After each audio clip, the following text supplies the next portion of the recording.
I just find it utterly, utterly amazing how what really does appear to be very complex systems. I mean, the hope is that you just need the right analytical tools and then they're not so complicated, but still, they look complicated, they're intricate. The systems are intricate. There's something complicated and intricate in some level going on with any language. And, you just look at one language for a long, long, long, long time, and you still find all sorts of hidden corners. And yet those hidden corners are within people. People know that this sounds good. This doesn't sound good. This means this doesn't mean this. I just think it's a miracle. I call it the miracle of language.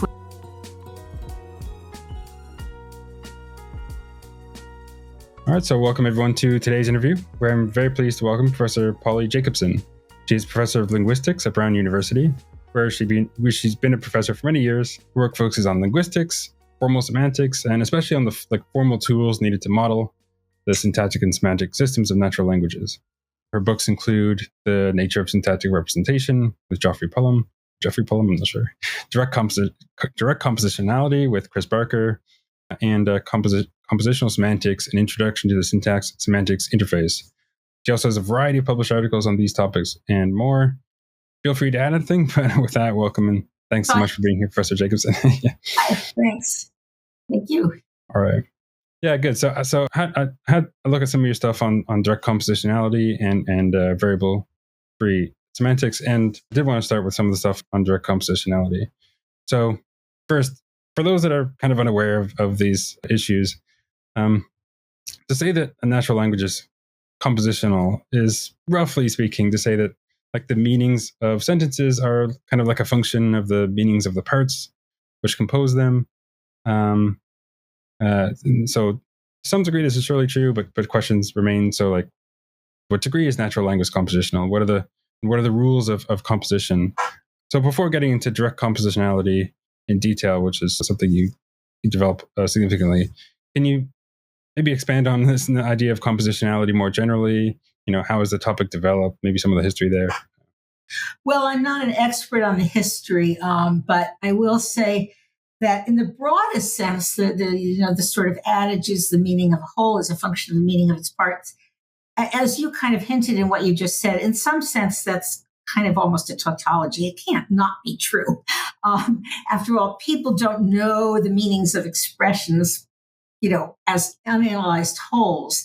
And the way that, people derive meaning from, and the expressions can be smaller than sentences too. There's all sorts of expressions everywhere from word, actually morphemes, but I'll just pretend that the lowest level is words. It really isn't. It's the morphemes that combine. But, anywhere to, bigger expressions, discourse level expressions, it has to be put together in some sense from the meanings of the smallest parts, let's say the words.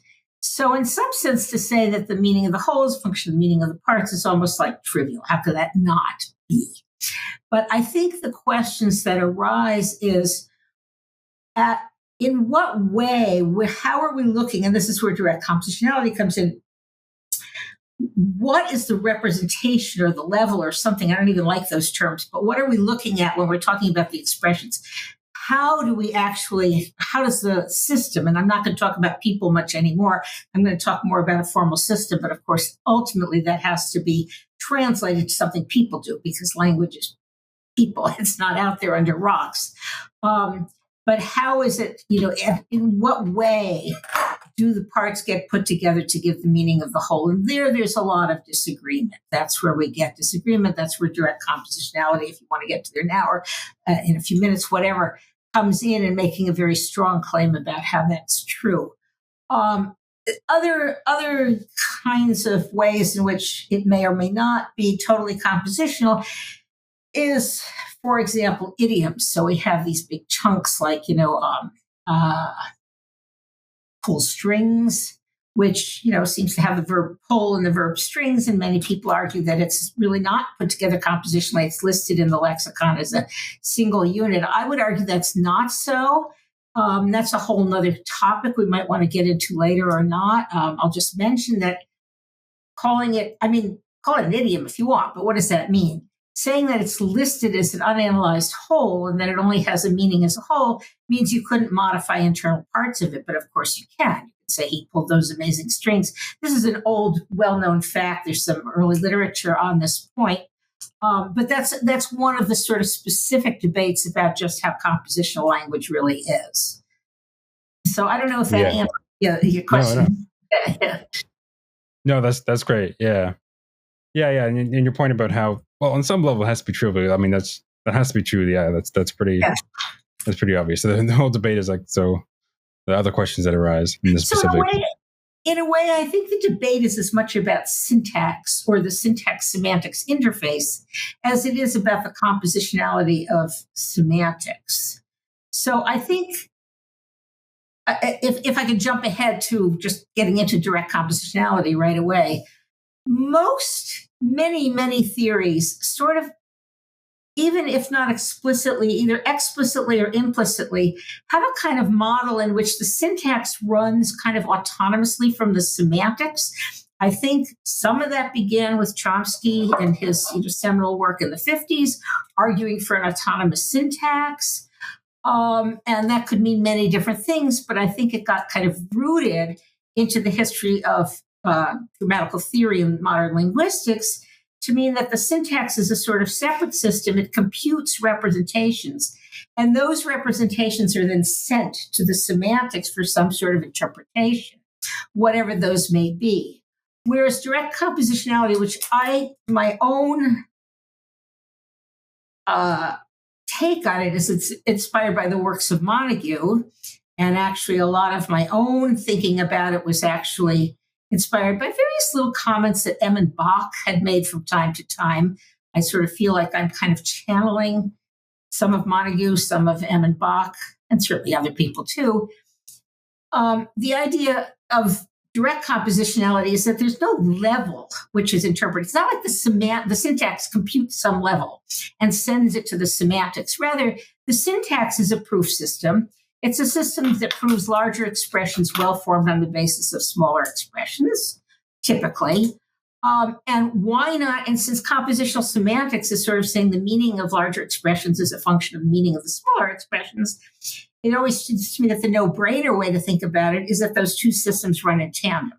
That what a grammar is a system of rules, principles, whatever you want to call them. Somewhere along the line, people got allergic to the term rules. I don't know why. Just rename them, whatever. But some system of principles or rules, whatever, that specify in the syntax how expressions can combine to give larger, well-formed expressions, and the semantics simultaneously provides a meaning for that larger expression on the basis of the meaning of the smaller expressions. So that I take to be the sort of essence of direct compositionality, that it isn't like the syntax pre-computes something which it sends to the semantics, but the two systems work absolutely in tandem. And at one point I was hoping I would get a chance to make, so I'll make it now, is that there's a lot of misunderstanding of direct compositionality where people say what it is that it's the surface representation a meaning is computed off the surface representation. If I may, I just copied out a quote from because you brought up the Oxford Handbook on Compositionality. I just copied out a quote from their introduction talking about my paper. And they say that the idea here is that, and I'm quoting exactly, the semantics reads off interpretations from the surface form of expressions directly. That's a kind of misnomer, misconception that's out there a lot, because that still presupposes that the semantics is reading off interpretations from something. And I think that's the wrong way to think about it. It's not like there's some pre-computed representation that the syntax computes, even if it was the surface representation, which is then handed to the semantics. But the system that says that, Lee and walks can combine to give a well-formed sentence of the form Lee walks, that same system, or in parallel with that, that's a part of that system says, and when that happens, the meaning of walks some function, it's applied to the meaning of Lee, and you get the meaning of the whole thing. So it's not that representations are ever computed. In fact, arguably, and this is where these different types of syntaxes, the strongest form of this would say you never have representations at all. They're just pretty pictures for the linguist. I mean, I love trees, but they just represent how the grammar proved something well-formed and how it put the compositional semantics together. They're not anything that the grammar sees. So representations are not anything that the grammar sees. I don't know if that's clear, so ask me anything you want about that, if that is a sort of clear way to phrase it. Yeah, no, that's good. I was going to get the sort of different levels of like the type 1, type 2, type 3 versions of direct compositionality, and just like, well, what sort of operations are available to the syntax, or what can the syntax sort of see? But just sort of first, I could sort of see how someone might make this mistake about have this mistaken view about direct compositionality, because you might think, well, what? I mean, if you have sort of in the background that the semantics is in the business of sort of interpreting like something, then you have to have something that's in the input, right? You have to either have just the whatever surface, all the strings that there are, or maybe some like already formed logical structure, logical form given by this the syntax, or something else, but it has to be operating on something, it has to be interpreting something. And if you start with that, then maybe you go wrong, because that's not what you're saying. Is that sort of right? Yeah, I'm saying I don't know what it means to say it has to interpret something. I mean, it does have to interpret, of course. But what it interprets is just the input to any bit of semantics is the same as the input to any bit of syntax. The syntax is sort of like I say, the simplest example would be to say that the syntax, there's many different ways you can phrase this. You can phrase it in phrase structure rule, or you could phrase it as merge, or you could phrase it in categorical grammar terms. But I think everybody agrees that somewhere along the line, the syntax has a principle that says that Lee can combine with walks to give the well-formed expression, which in this case happens to be a sentence, Lee walks. And that's not the input. Lee walks is not the input to the semantics. The semantics is not interpreting Lee walks. It's putting together the meaning of Lee with the meaning of walks to give the meaning of Lee walks. I don't know if that's, so I guess I don't know what it means to say it has to interpret something. Yeah, I mean, it has to interpret something, but it's what the interpretation is how the parts combine to give the whole. So I think the danger of sort of saying you have to feed something to the semantics independently of how the syntax is computing it is that then people get into the mistake, I think, of thinking that there's some pre-computed syntactic representation that is thrown out to the semantics. And that's a kind of more complicated model of things. That might be the way it works. It might work that way. But it seems to me a priori that that's more complicated to think that the syntax works independently, computes these representations, then shunts the whole thing off to the semantics. It's also a strange way for language to have been. If I was the grammar designer in the sky, I wouldn't have designed things that way. Right. Yeah. Yeah, for sure. And I do want to I'll get to this issue later where you talk about the sort of a priori simplicity or whatever of the sort of reason to prefer this model based on the simplicity a priori. At least that's one consideration that could be outweighed by others, but it's something in its favor. I'll get to that in a little bit. But yeah, just to sort of get really clear on how direct compositionality works, then yeah, one way to think about it is to sort of contrast it with this view. I don't know if the phrase indirect compositionality is ever used, but contrasted with what we might call a sort of indirect compositionality, where there's sort of this intermediate stage where something's developed on the level of the syntax, say logical form, and then that's then taken in, which it itself has no sort of semantic, it's not built up with a semantic interpretation already. Right. Then it's imported this to the semantics, which can, it gives you you can get a semantic interpretation of the whole string or structure or sentence or whatever. So that's what is denied on direct compositionality. Right. And then the way you can get different accounts that are direct compositionality is, well, having more or less included on the level of syntax. Well, maybe I shouldn't use the word level there, but the syntax may have more or fewer sort of operations or rules sort of available to it.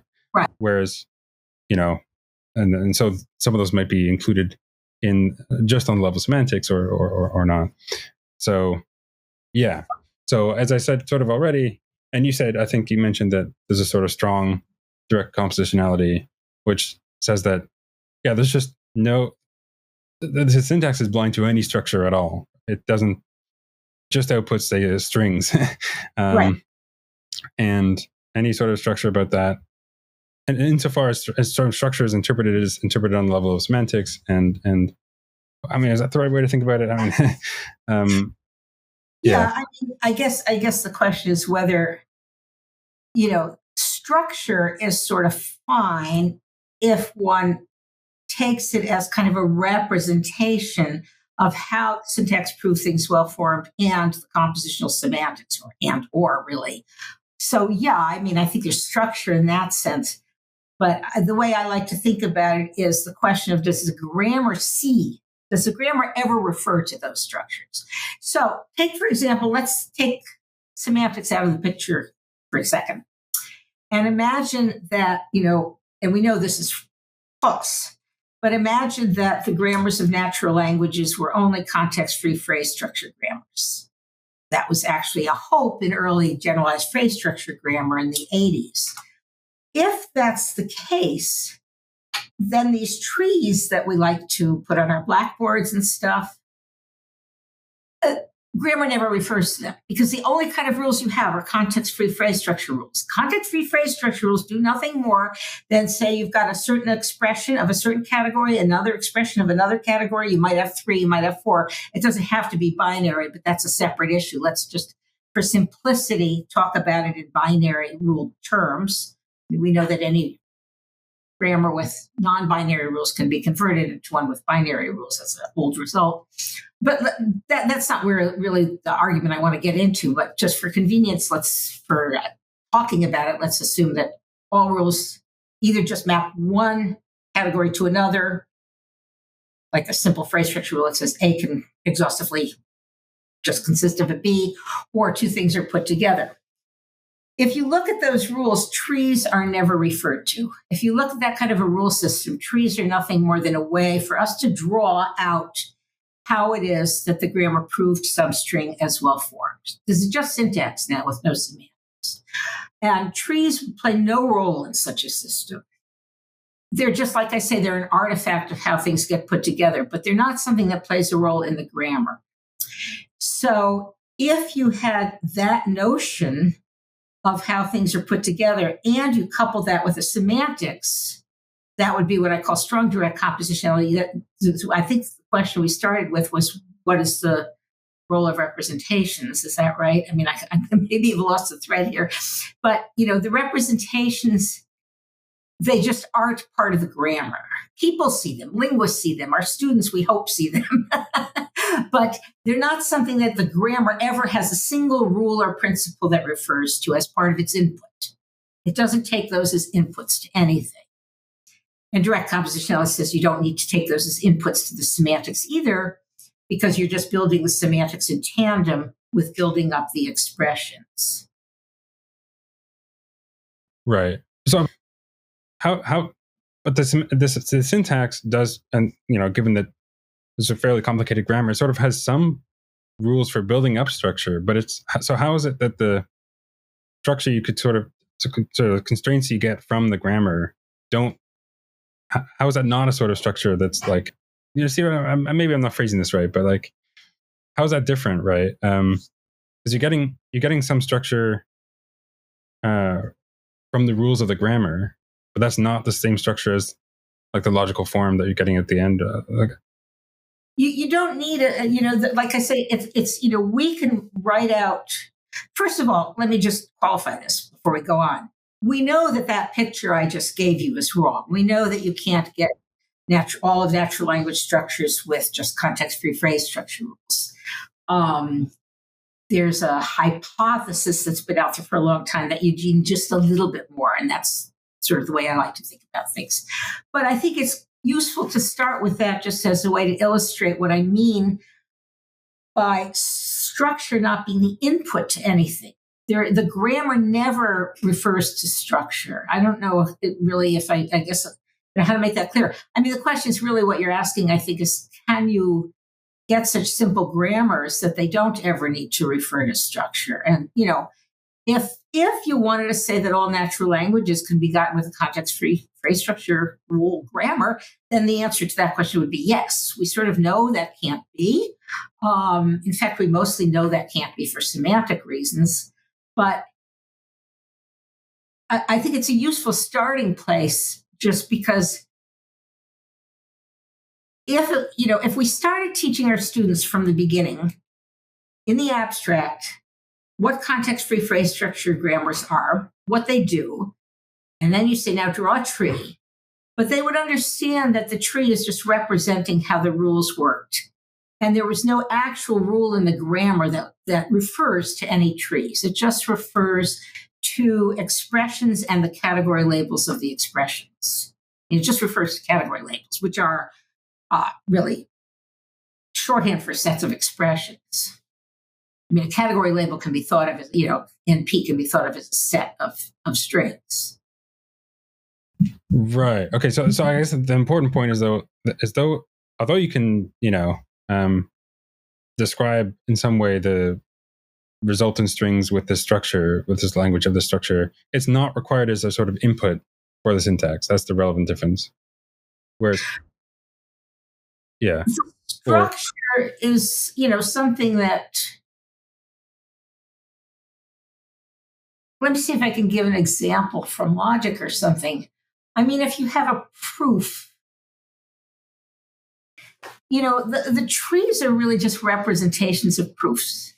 The proof of the well-formedness of some string under some set of rules. And that's all they are. And the proof never, looks at the trees. They represent how the proof works.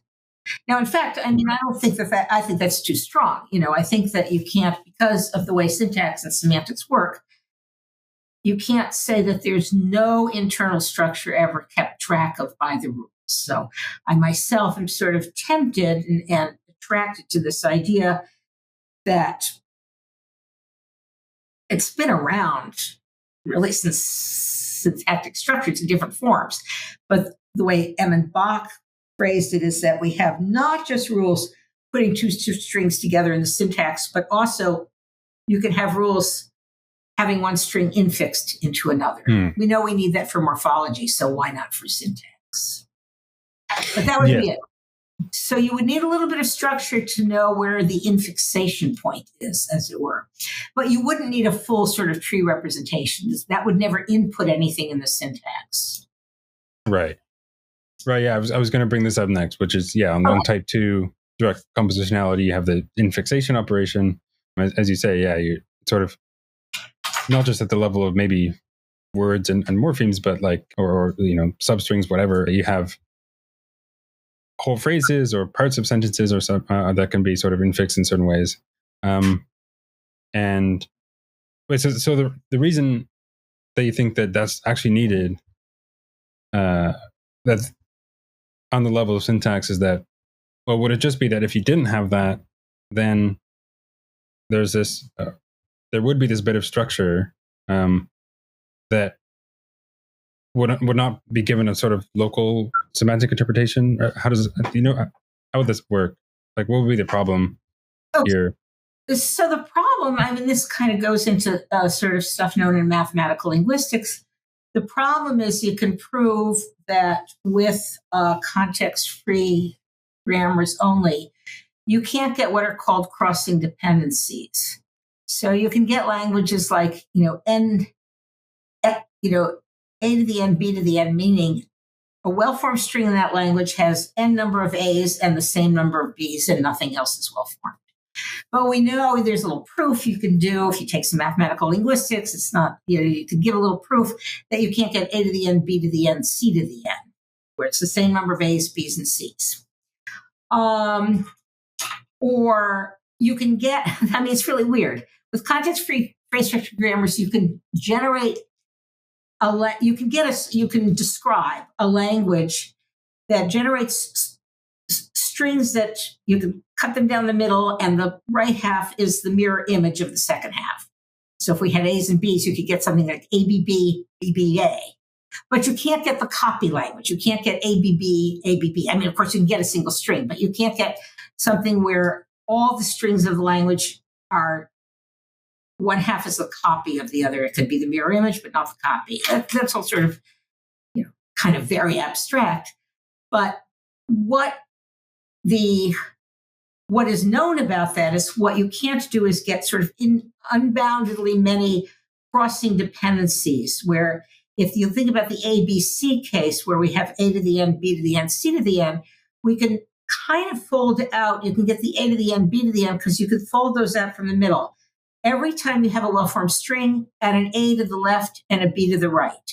So it's really got this kind of center embedding structure. And by now structure, I mean the way the proof works. Okay, again, you could draw the tree, but this is just a representation of how the proof works. And you can prove things well-formed. If you've got a well-formed thing in the middle, if it can be analyzed as, here's a well-formed, call it sentence. If you can analyze it as an A followed by a sentence followed by a B. So you're folding them out from the middle.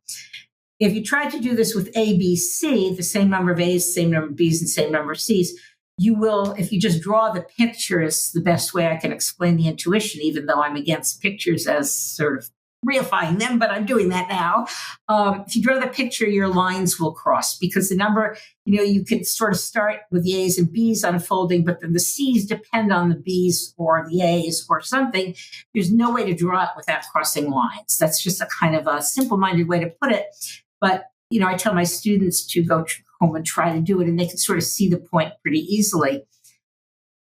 So, but we know that natural languages have these unbounded crossing dependencies. That's the kind of classic case that's used.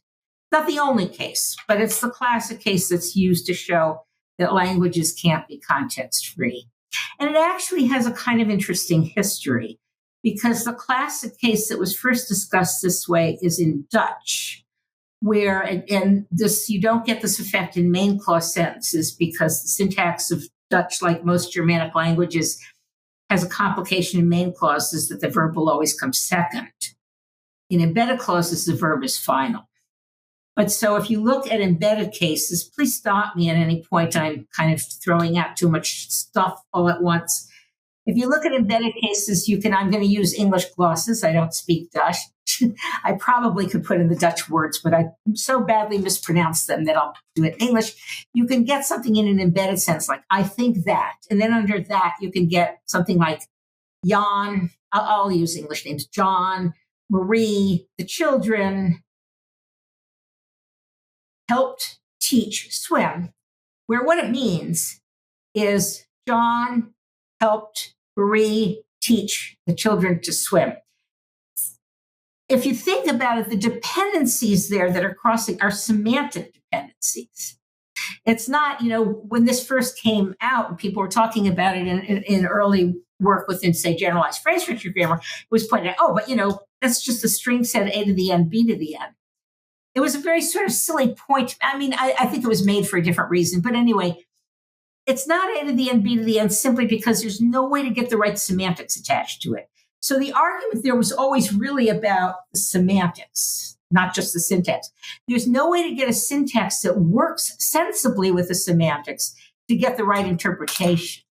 So let me give the embedded thing again. It's John, Marie,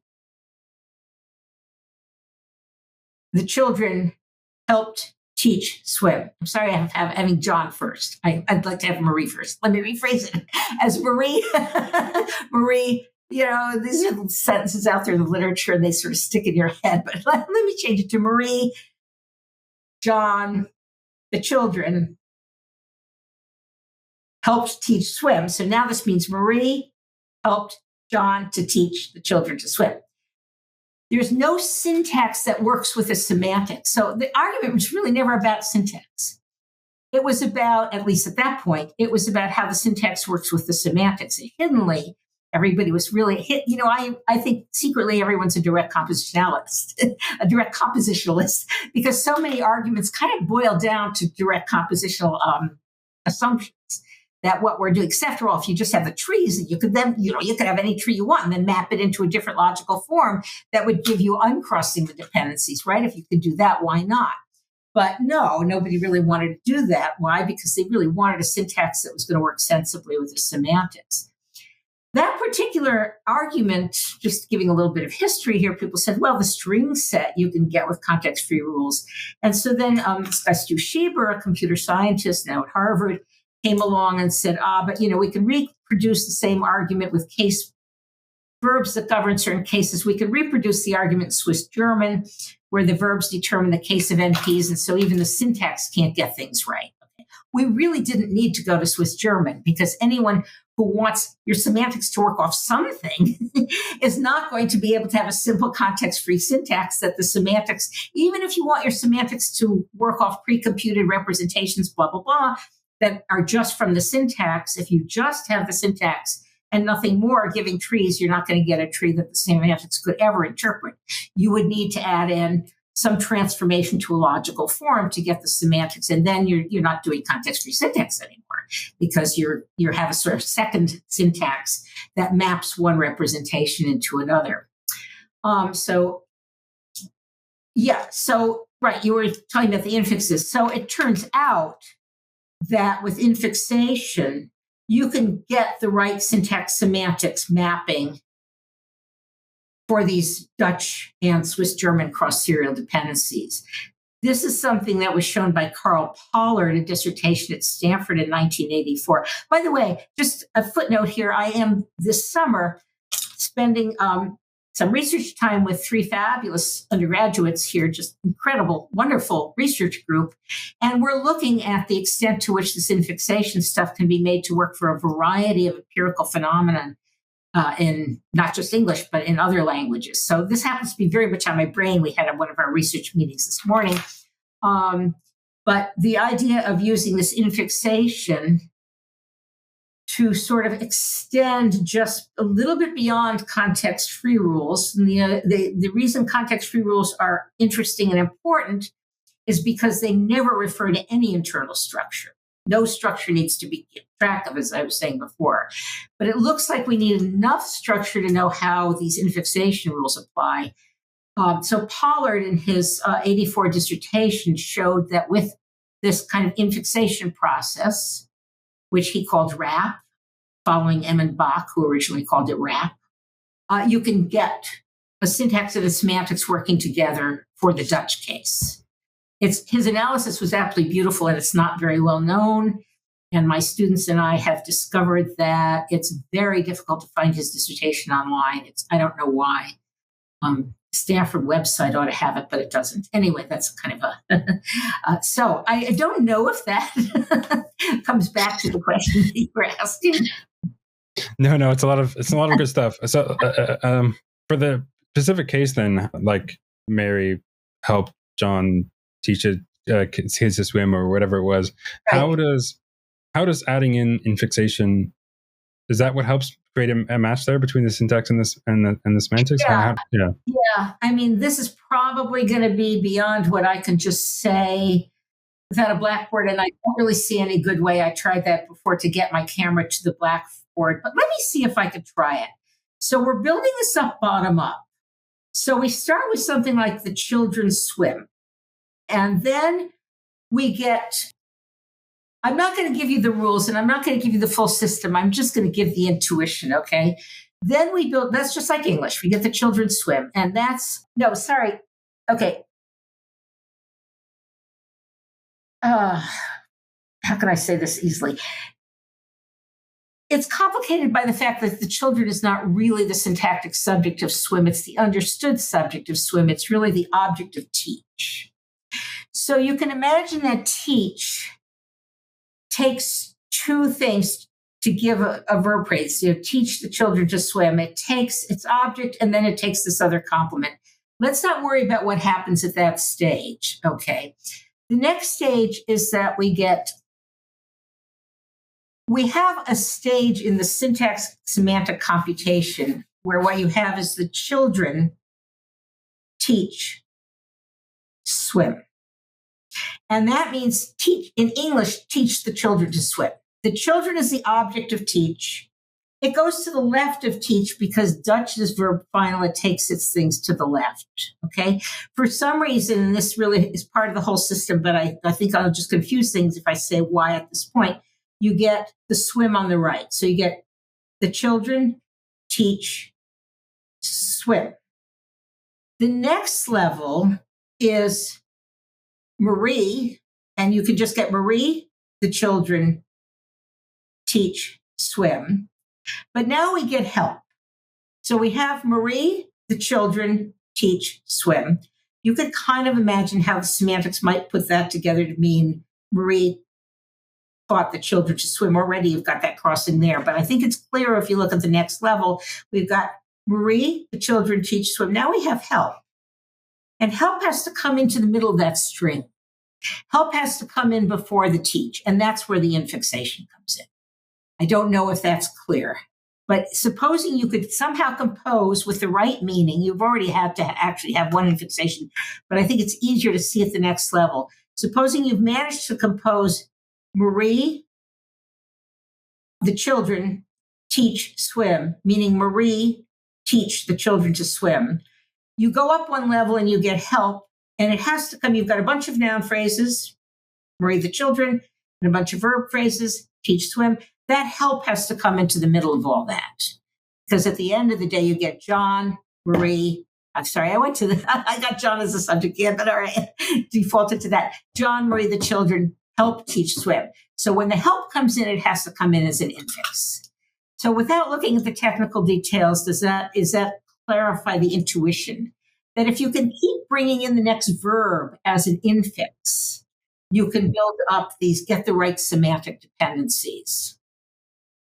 Yeah, I think I see the intuition there. And the point is that in regards to direct compositionality, if you didn't have something like this, then there you have a mismatch between the syntax and the semantics. In other words, you'd have this sort of structure that the part should be given a semantic interpretation, but it can't be. Sort of Exactly. If you try to just do the sort of context-free grammar way of getting any number of noun phrases followed by any number of verbs, and you just restricted yourself to these context-free rules, the sort of syntax is just a mess with respect to the semantics. So you would need, what would you need to do? You would need to divorce the syntax and the semantics and sort of have a secondary syntax where you take the first thing you got and I mean, this is not quite the way it's done in other things, but you would need to either you would need a more complicated syntax, okay? You do need a more complicated syntax, but what I'm saying is what Pollard showed is all the more complicated, the only more complication you need is to allow this infixation process. That's the only complication you need. Whereas no one, by the way, I'm now going to give you a straw man position. No one has ever taken this position, but it is illustrative and it sort of goes along with just what you just said. One way would be to have a series of context-free phrase structure rules to give you the sort of center embedded structure, and then map that to a logical form that would then get interpreted where this is going together in the right way. That's not been anything that anyone's ever suggested, but that would be conceivable if you have a theory where you've got a syntax that makes a bunch of representations and then they get all transposed around to be fed to the semantics. But that would get just wildly complicated, right? Well, I don't know. Yeah, I'd have to see what it looked like, but yes. But because you can get just like you can have infix after infix after infix, so you can have this sort of many levels of would have to be sort of inputted several times for in order to. Yeah, well, you'd probably need a recursive process that you're mapping from serve. By the way, again, no one's really suggested this particular solution, but it's a good, I think, sort of straw man thing to look at. The mapping from the surface structure, if you kept track of the trees, to the LF would have many steps, yes, but you sort of need that anyway. Theories with LF have that. You have many steps. It's a many-step mapping. It's really just like a transformational derivation in the syntax. You've got a mapping from, some representation to LF, and it happens step by step. You've got a lot of intermediary trees. Anyway, the main point is that it's a kind of a cool view of direct compositionality because it does say, you do need more than strong direct compositionality says that the syntax never keeps track of any internal structure. It's just this, but that can only get you context free. this sort of shows that, well, if you just have a little bit of structure in the sense of knowing where you put infixes, you can maintain direct compositionality. And that's the view that I hope is correct. I don't know if it is, but that would be the hope. That would be the hope. Now, of course, this is like, what am I doing here? I'm talking about English. I'm talking about Dutch. I'm talking about Swiss German. These are all very closely related languages. They're all Germanic languages. I mean, the proof is in the pudding. One has to really look at a wide variety of languages, including languages that have been called very free word order languages, to see what to do. And I don't have much to say about this right now. I mean, my students are thinking of looking at some of the very free word order languages and see what we can do with this kind of notion of allowing for what's called discontinuous constituents via these operations without having, without needing logical form, without abandoning direct compositionality. Yeah, I was going to bring up some questions about like potential empirical stuff like this. Because of course you can just have very different languages. To some degree, you can have different grammars, and maybe, I don't know, maybe what's good for as a model of the languages here might not generalize. And at the very least, like in principle, you could have a language for which direct compositionality is not the case, right? Good. I mean, here is a grounds that I am always very nervous about treading on. So obviously, I would hope, as everybody would hope, that when we're talking about models and we're even developing them for English, that there's something universal about them, because the space of possible languages is not anything. We know that there are constraints on the space of possible languages. I mean, I think that's well known. Just how much they can vary, we don't really know. We really don't know. We do know that not any old formal system could be a language.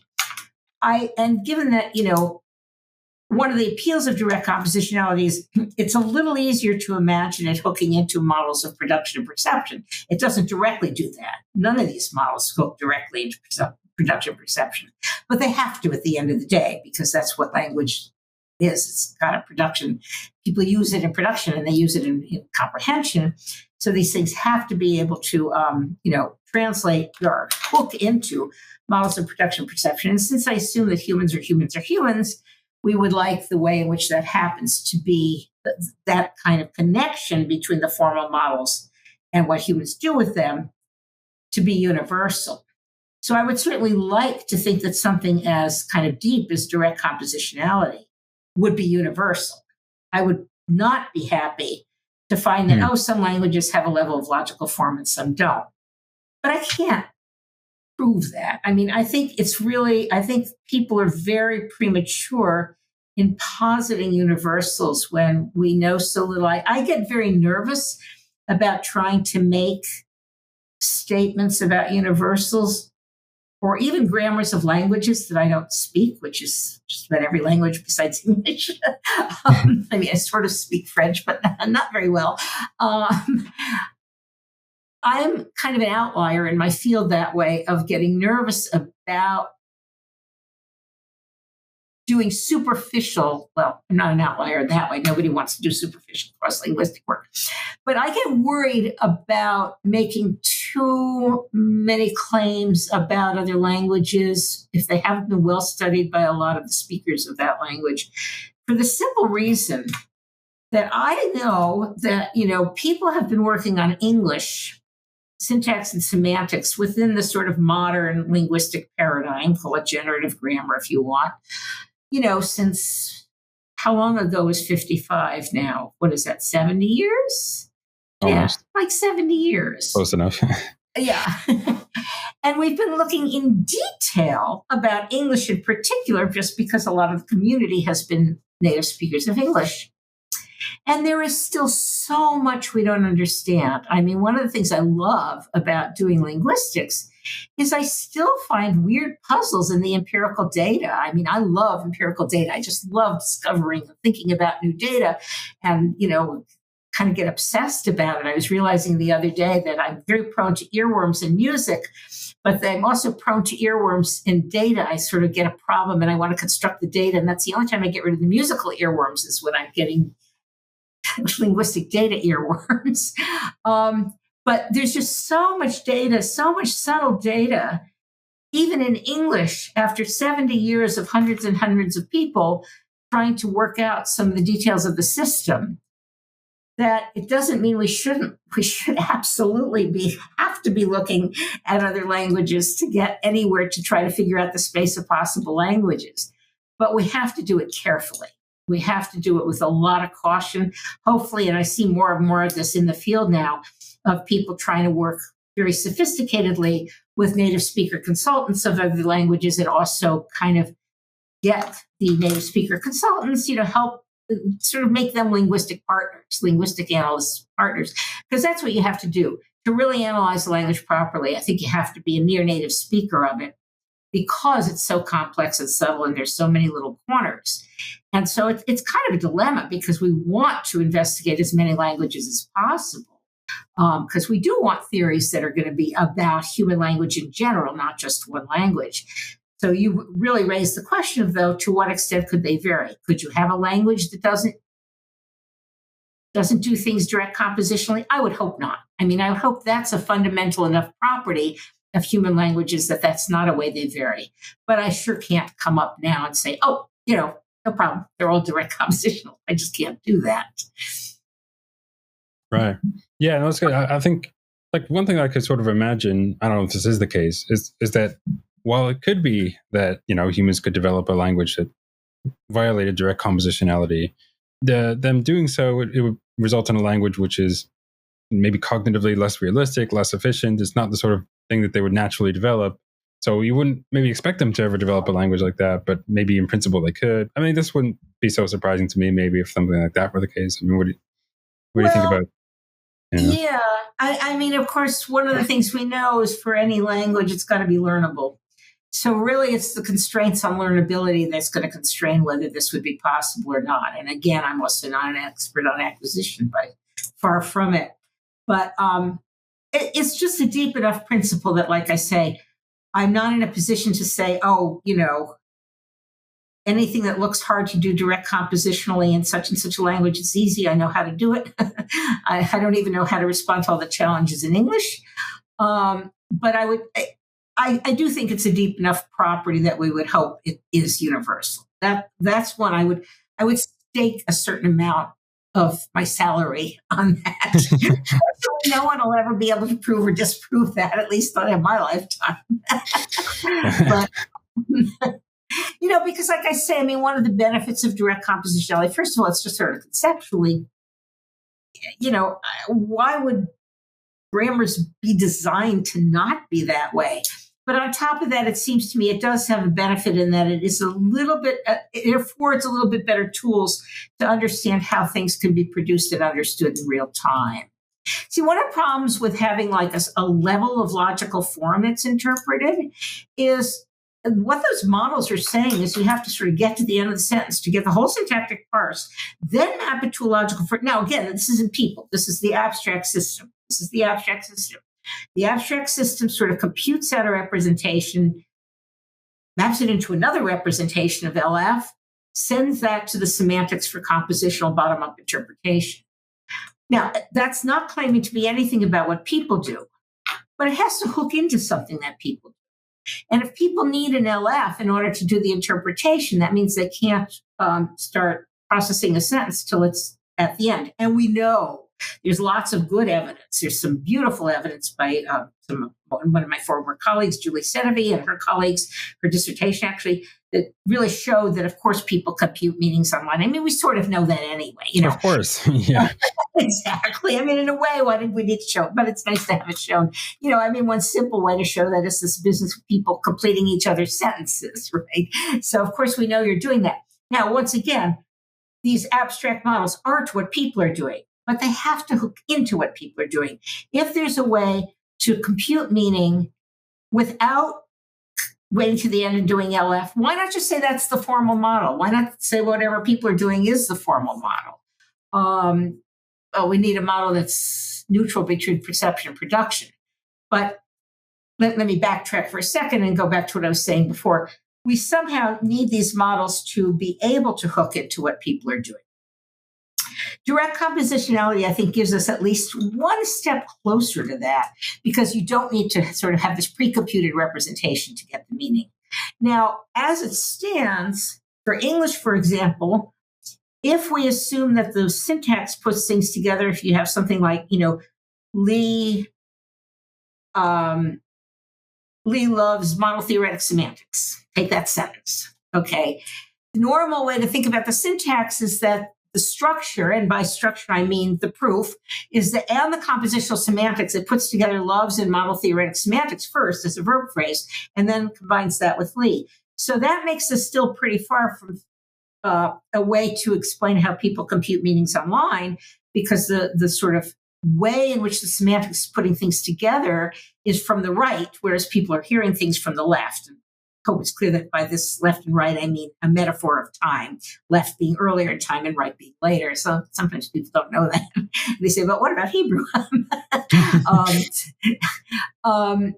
And however, if you combine that with some tools of categorical grammar, which I also deeply believe in, it gives you a way to actually compute out the meaning of Lee loves without getting the model theoretic semantics. It's very simple.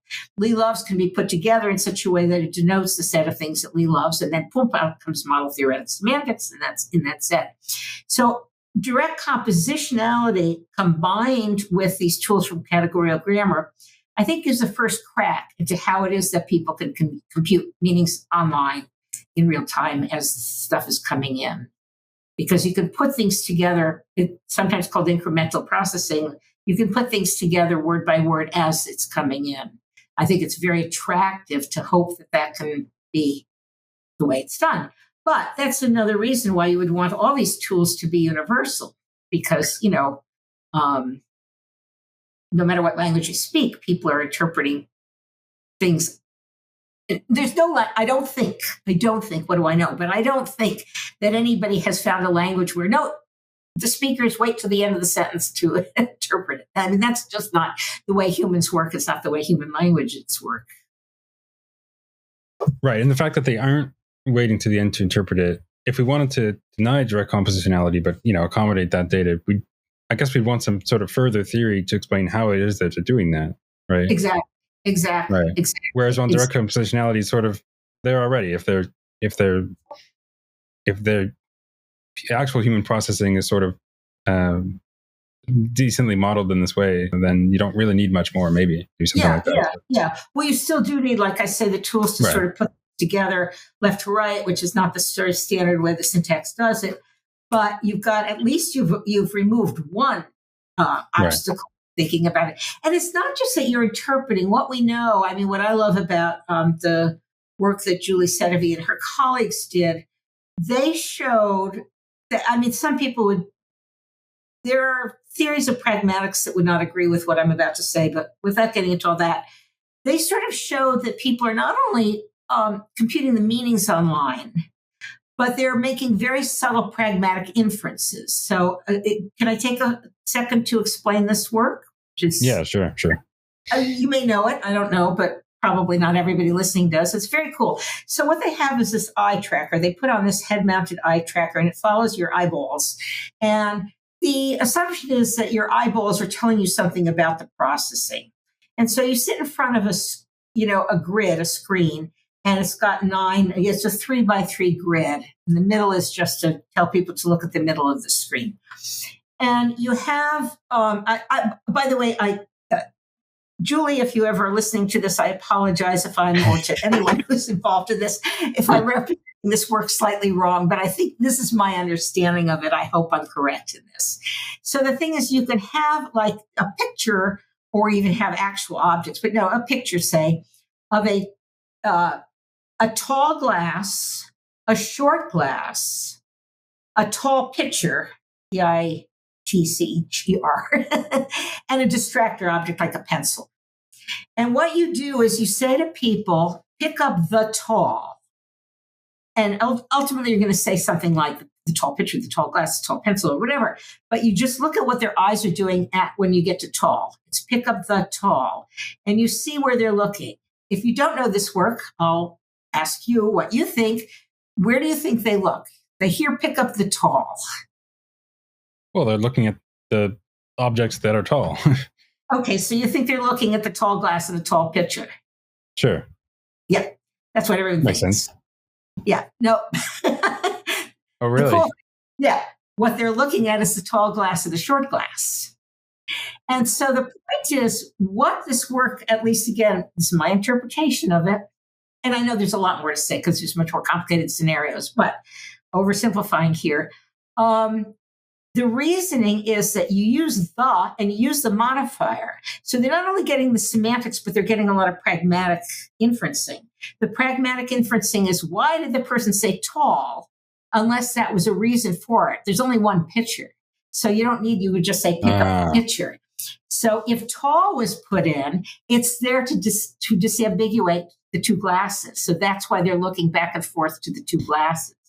What that shows, if that interpretation is right, is not just that they understand, they have to understand the semantics to have gotten the pragmatics, but they're making very subtle, instant online inferences about, why did the speaker put in tall? If there's a reason, it's a modifier, it's being used restrictively, they must be trying to disambiguate. Incidentally, they don't get that same result with color adjectives, but that's a whole nother interesting question. Why not?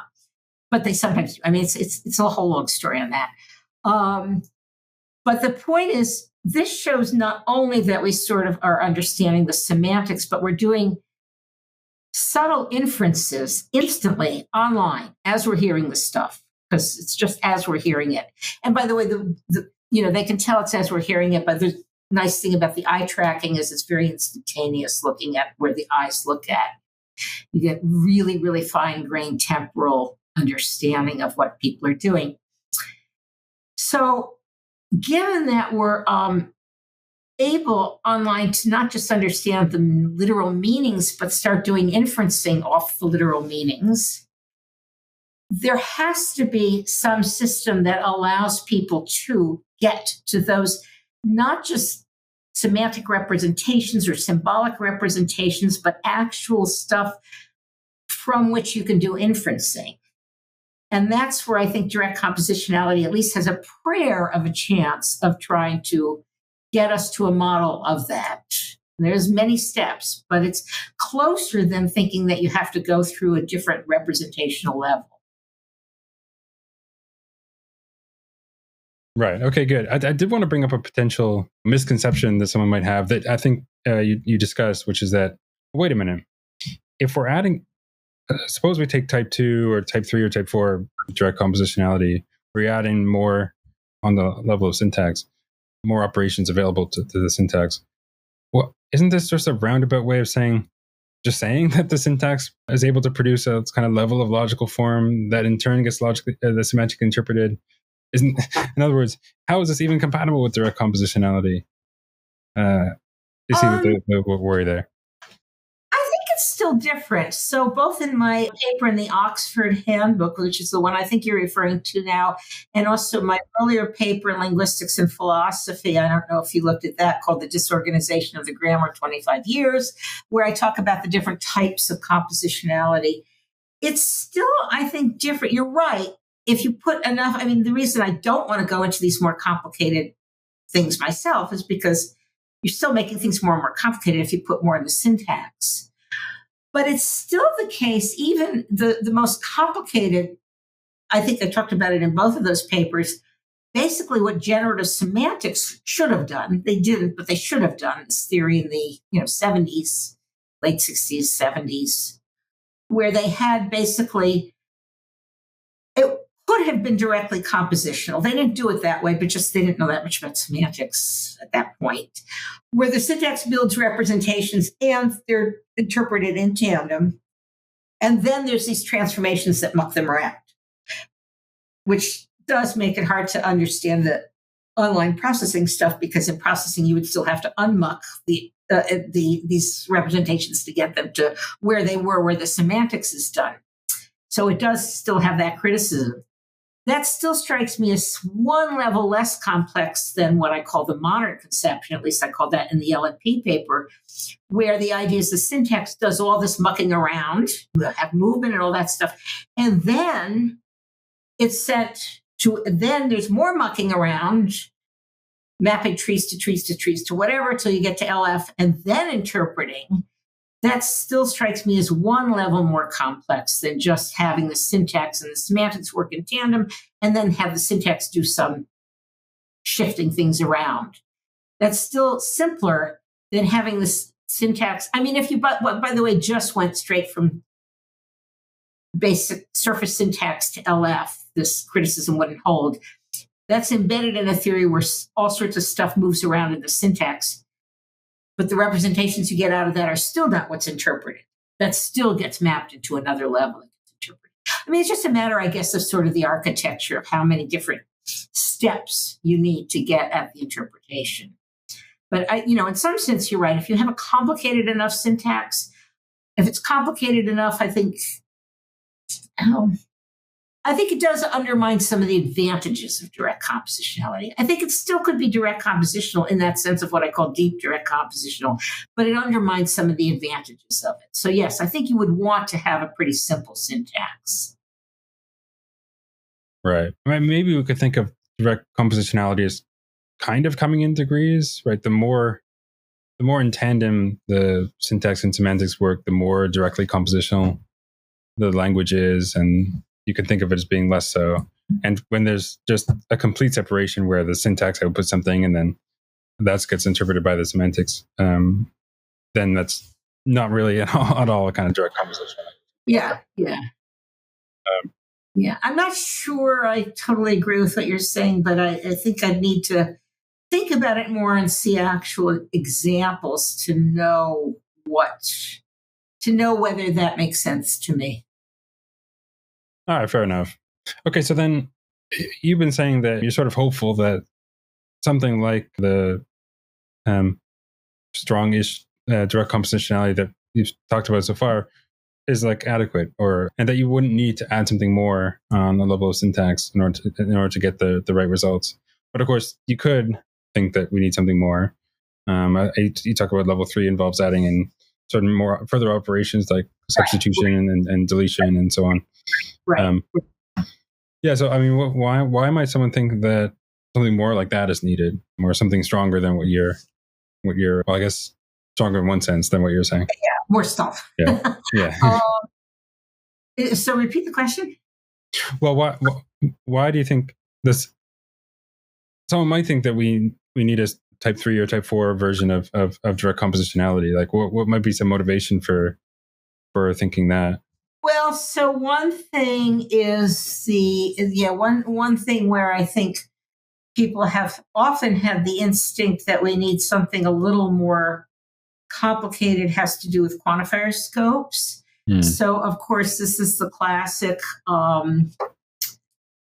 thing where people think we need a level of logical form. If you have something like, some student reported on every book, where I want the every book-wide scope reading, where it means for every book some student reported on them.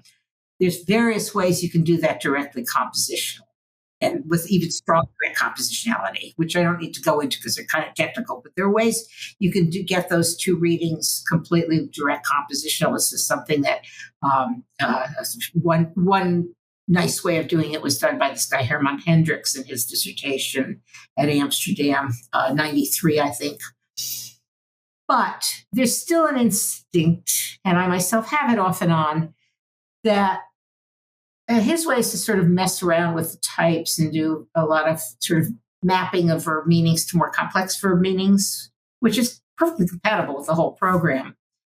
But there's an intuition that we want what's called binders out, that you want to sort of have a level, and then Montague did this. Montague did a binders out approach, that we have a level where the quantifiers are not in there. Let's not even worry about, so if you have, some student reported on every book, that it's something like, there's a level where the syntax is X reported on Y, and then some student is substituted in, or you can just have some student there all along. But the main thing is there's an instinct that there's a level at which every book is scoped out, And then the syntax, I mean, the way Montague did it was to have, some student read, pronoun, and then he substituted that in for a pronoun. Okay. His semantics at the same time did what is standardly done. You sort of have this variable, and this gets to the variable-free semantics issue, but he crucially used variables. You have a variable, it then gets sort of lambda abstracted over so that at that level, or at that stage in the computation, actually he pushed the two stages together, but let me kind of pull them apart for the sake of discussion. You sort of map that representation into the meaning. You're mapping a meaning to a meaning. It's not a representation to a representation. It's meaning to a meaning. You're getting, this open sentence, someone read X, and then X is interpreted with respect to the way variables are interpreted. Then you map that to the property, the set of X's that someone read. And then you take that as argument of every book, which is a generalized quantifier. It's a set of sets. And you say that the set of things that someone read has the book as a subset. That's what every book means, okay? So the instinct there is that you want a level where that every book is not in the representation in its place where it sort of shows up in the pronounced thing, and that you have a mapping, but he still did it direct compositionally in that he didn't have a level. He just sort of, in the steps that prove the sentence well formed, you have this thing where you have a pronoun and then you have a substitution for that pronoun. But it's still direct compositional in that you don't need a separate tree, a separate level that gets sent to the semantics. You're still building the syntax and semantics up in tandem. It's just that your syntactic representations are a little more complex in that they have this pronoun, and your syntactic operations are a little bit more complex in that they have the substitution. However, by the way, and some people have done this, and I wish I could kind of give you the references offhand because I want to give credit where it's due, but I can't really think of this right now. But some people have thought of that actually just as a kind of an infixation thing too. Another possibility would be to have that every book get kind of infixed in. So if you've got infixation anyway, maybe you can use it for that, rather than thinking of it as substitution. Right. So then you wouldn't even need to add anything more in. Right. In order to accommodate that. As long as you can make sure you can get the infix points all right and everything. Yeah. Right. Yeah. Are these cases related to, because last year I talked with Barbara Partee, and she talked about donkey sentences and donkey anaphora. I mean, are these examples kind of related to that, or is it? They're related in the sense that the meaning of sentences with donkey anaphors is not easy to get, even if you pull out the quantifiers. So the typical donkey anaphor case is, I don't want to have donkeys. Every farmer, or what was it? Yeah, let's not do farmers and donkeys because we're not supposed to be beating donkeys. Fair enough. Every woman who owns a Siberian Husky needs to give it a lot of walks. Okay. And it's the it. And how do you get the right semantics? The hard part is you can't just say it's that quantifier, a husky. It doesn't obviously bind for syntactic reasons, but even if you forget the syntax, if you pull this out and this is not a good paraphrase. You can't say there is a husky such that every woman who owns it gives it walks. That's not the right thing. So it's that you can't represent it in any obvious way.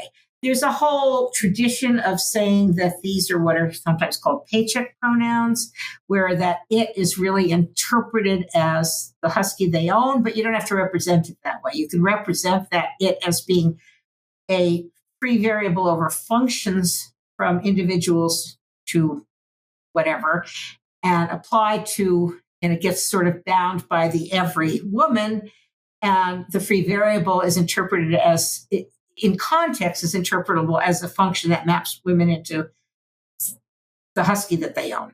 The problem with that is this well-known problem that, and Barbara probably talked about this, that it suggests that there should be a unique, that you can only get that in the case that each woman owns only one husky. And that is not the intuition. The intuition most people have is that, I could own two huskies. I do. And I could still say a sentence like that. So that, I don't know what she said about them, but probably something along these lines. Right. Yeah. And in that case, we would want it to be the sentence to imply that, you have to take each of those huskies, you'd have to take it for a walk or something like that. Yes. That's the inference you want to get out of it. Right.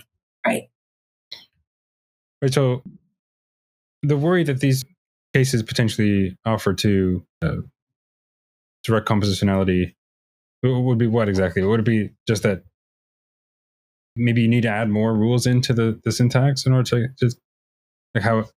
The donkey thing, I think, is independent of direct compositionality because it's sort of, first of all, getting a system where you can represent that meaning at all, figuring out the right meaning.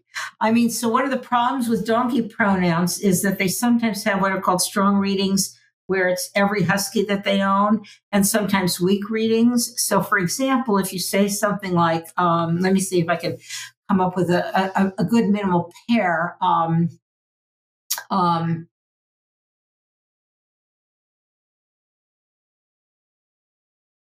Here's an example I constructed recently for a totally different purpose.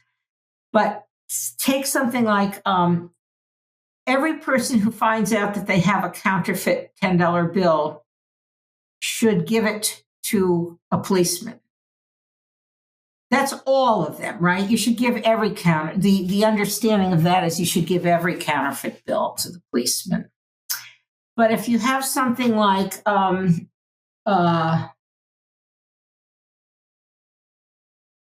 well, I can't remember the minimal pair using the counterfeit bill, but this is an example sort of, I think it was due originally to Jeff Pelletier, I think. Something like, everyone who has a nickel should put it in the parking meter. Well, that was in the old days when parking meters took nickels. Now they don't even the credit cards. But the point about that is that you shouldn't put all your nickels into the parking meter, just put one in. So it's well known that the pragmatics determine the actual reading there, whether you want just the sort of existential reading, but at least one of them, or the universal reading. And so that's that's part of the challenge of donkey sentences. Right. Yeah, right. So in the donkey sentence, I think we do want in the universal reading, but that nickel one, maybe it's a existential one. But exactly, yeah. And it's clearly a matter of the sort of pragmatics of the whole thing. Yeah. So I did maybe go through a couple. You've sort of been talking about this a bit already, but a couple of the motivations for direct comps, in particular, sort of view of direct compositionality that you prefer. So one thing is the simplicity. It seems to be a fairly simple model of the phenomena relative to other potential accounts. I don't know if you want to talk a bit more about that, but how it is that it's simpler than some alternatives. Well, one little point I made that somebody once accused me of that, said, and they didn't find that point very convincing because they thought it was kind of Talmudic, but I like it anyway, which is that if you have the syntax being what's sent, whatever level, that's independent of the question of what level. If you have the syntax kind of computing representations, which are then sent to the semantics, then those representations, or whatever you want to call them, are referred to twice in the grammar. Once as the output of the syntax, and another time the exact same ones as the input to the semantics. And like I say, it was Norbert Hornstein, I believe, who said to me, that's kind of a Talmudic argument. But to me, it's compelling. Why would the grammar be designed in such a way that these objects are going to be referred to once as the output of the syntax and another as the input to the semantics, when you can just avoid that by having the syntax and semantics running in tandem? So in terms of the simplicity, I guess that's my main. I mean, another way to put it is everybody needs a compositional syntax and everybody needs a compositional semantics. And it just seems like the no-brainer way to think about it is that they are kind of go in tandem. Syntax proves things well formed, semantics interprets them.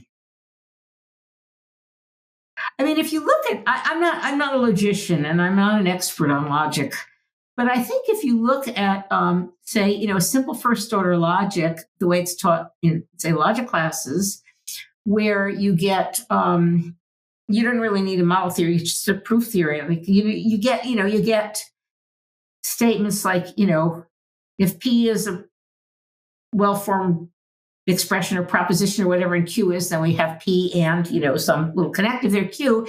And then you get along with that saying that your new formula will be true just in case each of the little pieces were true. They're always stated together, I think. I think that's just the way anybody would intuitively put it, rather than having a logic system which generates sort of these trees of P and Q or whatever and generates trees, and then a separate system that computes the truth conditions of those. They're usually stated in this direct compositional fashion. Why? Because that's kind of the obvious way to do it. Right. And in principle, you could employ logic in another way. But in principle, you could do it the other way, but why would you? Who would? Right. If anybody ever does that, if you show me a logic textbook that does it that way, I'll be amazed. Yeah, it would be kind of redundant or inefficient because you'd have to sort of similar rules for the construction. You'd be having something fairly similar to figure out the truth conditions. Yeah, you'd have to take what the syntax did at each local level, and then that's another argument I'll come to in a second. That would sort of take each local bit of a tree, you could represent it as a tree, and give it the semantics, but the syntax is also giving you those trees. So that's another argument, is that if you look at standard theories of semantic interpretation of LFs, where there's an LF, they usually assume that the rules are local. You got an LF tree, and they usually, and if you look at the Hyman-Kratzer textbook, for example, who do use LFs, they make this a principle. They say all these rules are local. I think, I hope I'm not misrepresenting them, but I think they say that. If you have these big representations like LF as the input to semantics, why should the rules be local? Why should the rules only be stated on local trees? Why shouldn't they look at bigger chunks of tree? After all, that's available to the semantics. It's there. The big chunks of tree are there. Why not have rules that look at it? If they're all local, that seems like a huge coincidence. But if they're local because the syntax and the semantics are working together, then of course they're local because the syntax by definition is working locally. Right. Good. Yeah. So that's a kind of another motivation, because the direct compositionality view better predicts and can better account for the fact that there seem to be these local rules for the compositional semantics. Right. That's one way to put it, I guess. Yeah. So, and then one way to challenge, and this is something you discuss in the paper I had to look at, one way that someone might challenge the direct compositionality view is by pointing to alleged cases where this sort of locality is violated. So, right. You mentioned sort of at the outset, there's some idioms that maybe it appears that there's structure there, but there's no, maybe you can fill it in for me, but there seems to be some structure to the idiom, but it's not, the parts aren't given the semantic interpretation or something like that. Right. So there's a whole class of separable idioms. These are the ones that I'm sort of concerned with here, like full strings. And this has been used for this kind of abstract syntax. It's been used to argue for transformations for many years, because you can get like a passive strings were pulled. But you get even more interesting cases in relative clauses, which is something like, let me make sure I'm saying it in the right direction, because it works in both directions, but I want to,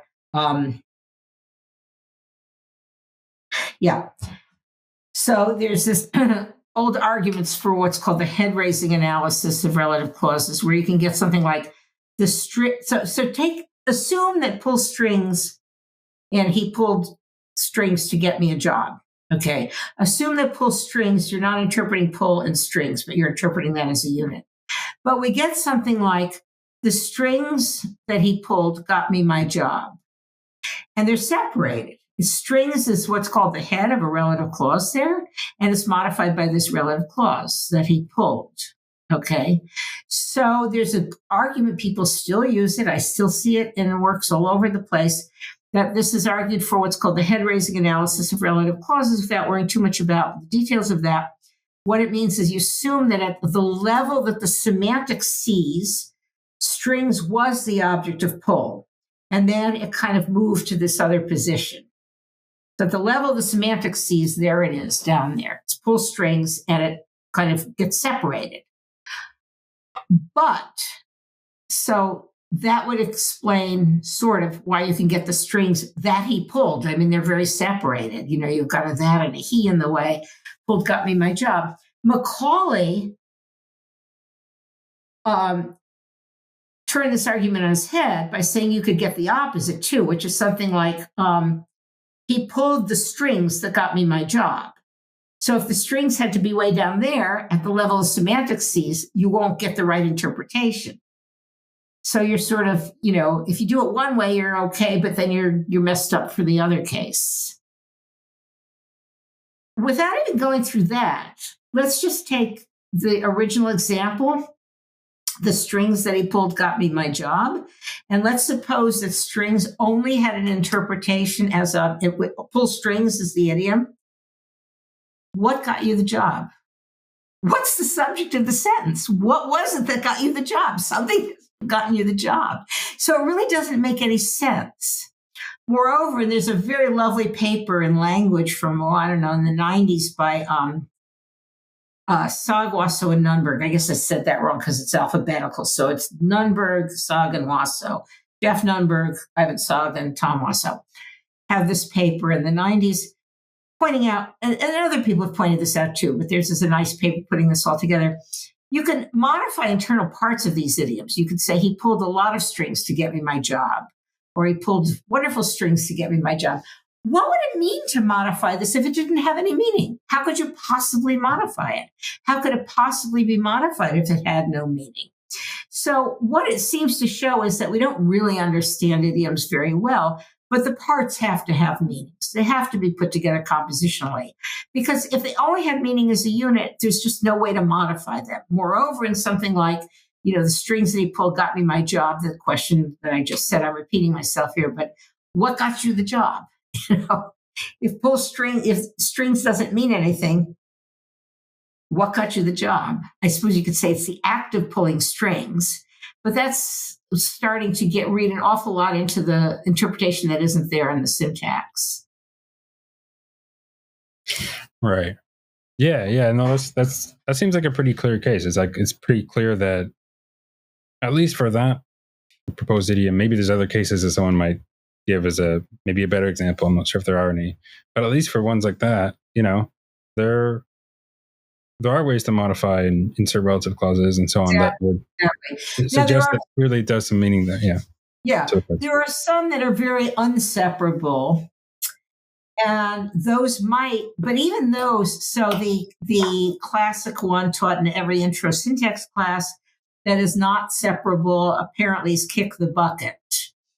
And you can't say really the bucket was kicked by Lee, meaning Lee died. So that's not very good. I think, and I don't really know what to say about those because, you know, you could say those are just listed as a unit. But what's interesting to me is that we so want compositionality that these things, I don't know if it's always this way or if it's a reanalysis, but they really still do have a compositional, they want to be compositional. So if you go online and you do a Google search for something like, he kicked 9 buckets, but, you know, he's a cat. And that was, he just kicked his 9th bucket. You will find that. you'll find that. Any one of these things, I have my students do this. Go look up Google searches or make up things where you sort of push them into a compositional interpretation, and it's amazing how well you can find them. Another one is, it's raining cats and dogs. You might think that that's just a pure idiom. You can't, what does that have to do with rain? Well, the rain's part there, but what does that have to do with cats and dogs? But, if you find, and you do, I've looked it up, you find it, it's snowing cats and dogs. Or it was raining so many cats and dogs that I wished I had brought my umbrella. How can you quantify the amount of cats and dogs unless they're being given an interpretation? So, in fact, all these things, when you look and you start being imaginative about moving them around or, modifying them and stuff, you'll find them in actual corpora. I mean, I don't do corpus linguistics, but I know I do Google search. So yeah, there's a lot of like kick the bucket. You'll find a lot of, he just, kicked his ninth bucket is one, but there's some others I remember. One of my students constructed this scenario of, two people who are living together, and one is an undertaker or mortician, whatever it's called, and, has a very long night and comes over, and his partner says to him in the morning, you look really tired. And they say, yeah, an awful lot of buckets were kicked last night. Doesn't sound that bad, right? It's a little unusual, but I mean, maybe it's... Yeah. I mean, I think we really try to induce these into something compositional. It seems permissible. I think it's like maybe unusual, but like I think, and maybe the sort of intuitive default is that we can, if we try to make it compositional, it's not like immediately blocked. It's like we can usually make it work. Yeah. Right. Yeah. And that does suggest that, there is going to be meaning to the parts here, to these, even to these, right. Allegedly, single unit idioms, whatever, semantic. Yeah. Obviously a lot more can be explored there. I don't want to go too much longer. I guess probably not going to get to the variable free semantics, because there's a lot of stuff to talk about on this. Maybe just a couple questions and we can wrap up.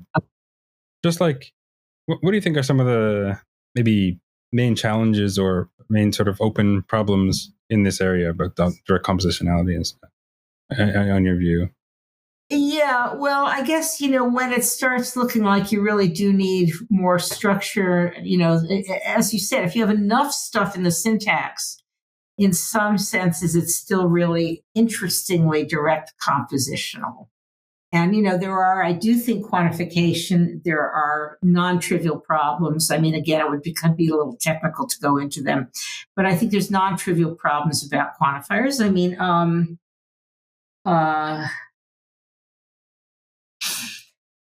and again, this is more a question about the syntax, but it is about how the syntax and semantics are putting things together.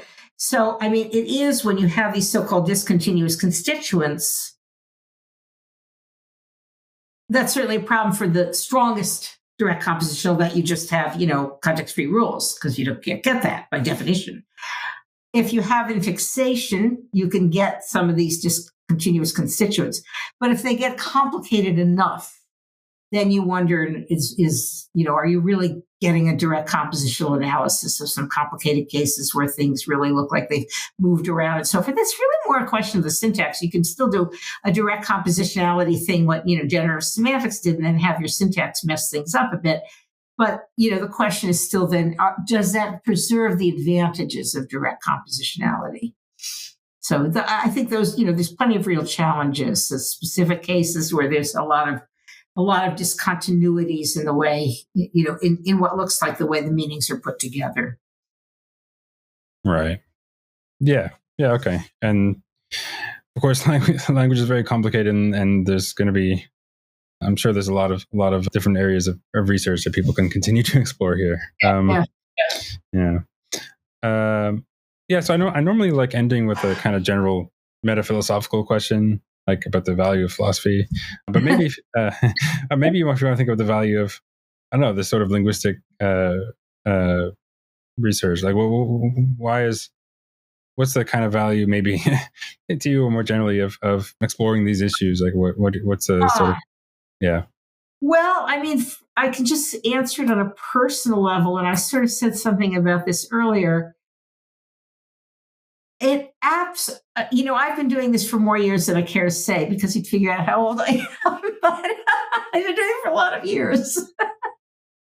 and, and in particular, looking just mostly at English. And as I mentioned before, I still find amazing stuff to look at, amazing things I've never thought of, amazing, the bigger picture interest in all that is, to me, these systems are inside people. These are not stuff I looked and picked up a rock and found this language. These languages within people. And even though we're not directly modeling what people are doing with others, I keep saying we have to ultimately be doing that. I just find it utterly, utterly amazing how what really does appear to be very complex systems. I mean, the hope is that you just need the right analytical tools and then they're not so complicated, but still they look complicated. They're intricate. The systems are intricate. There's something complicated and intricate in some level going on with any language. And, you just look at one language for a long, long, long, long time, and you still find all sorts of hidden corners.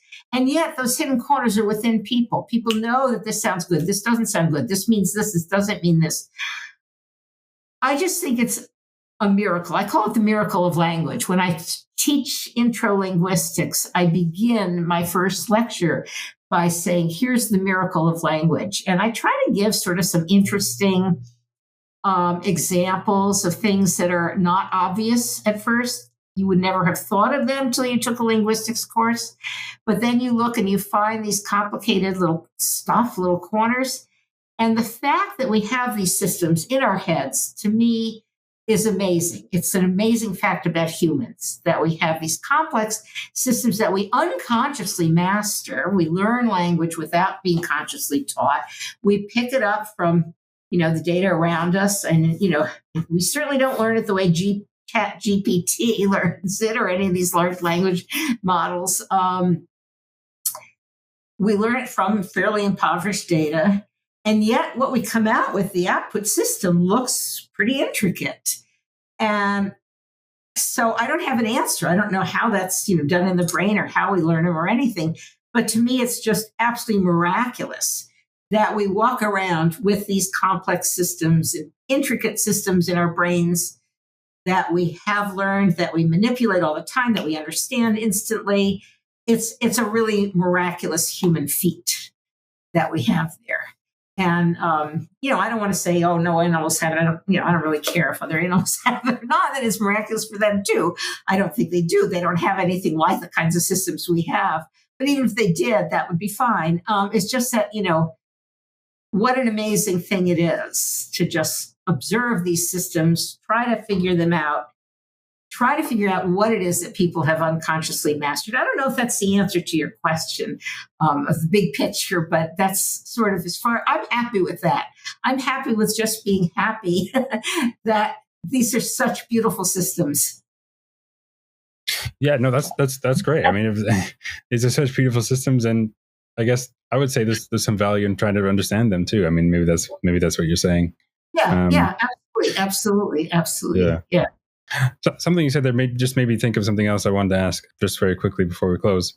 Do you ever have the worry to some extent that like our theorizing or modeling can be a bit overly idealized relative to how things are in actual practice, and the messy and potentially variable and even inconsistent ways that it is? Do you see what I'm getting there? Yeah, I do. And I don't worry about that. Maybe I should. But I don't think, I think, we want sort of, kind of idealize these abstract models. And yeah, they're messy, but I like to think they're messy in practice, because what's happening in practice is they're interacting with all this other stuff. They're interacting with pragmatics, and they're interacting with how you feel this morning. They're interacting with how you want to choose to express something for social identity. I mean, there's all these interactions of this stuff. Humans are incredibly complicated, But I think just saying they're messy doesn't give us any more insight into what they look like than idealizing them as not messy. Because to the extent that they're messy, you have to sort of say why. Why does the mess come where? Where do we get the mess and why? And that still needs an answer. Right. Is it messy just because there's a lot of other factors that potentially impact the phenomena, or is it just messy in itself? And then, are we actually doing a poor job modeling it, or something else like that? I don't know what messy would be, though. I mean, if it's messy in itself, it's not messy. Then we just have to do a little better job at modeling messiness. Right. Well, I guess the worry there would be that maybe it's more complicated than our models seem to indicate, or something like that. That's possible. I guess I just also feel like, well, if it's too complicated to figure out, I don't want to be in this business. Right. I mean, and clearly some good progress has been made on figuring it out, so we don't think even if there's a fair ways to go. Absolutely. Yeah, anyway. Absolutely. Yeah. All right. Yeah, I think that's probably a good place to close. Thanks so much for coming on. Thank you. It's been really great having you. Okay, thanks. Bye.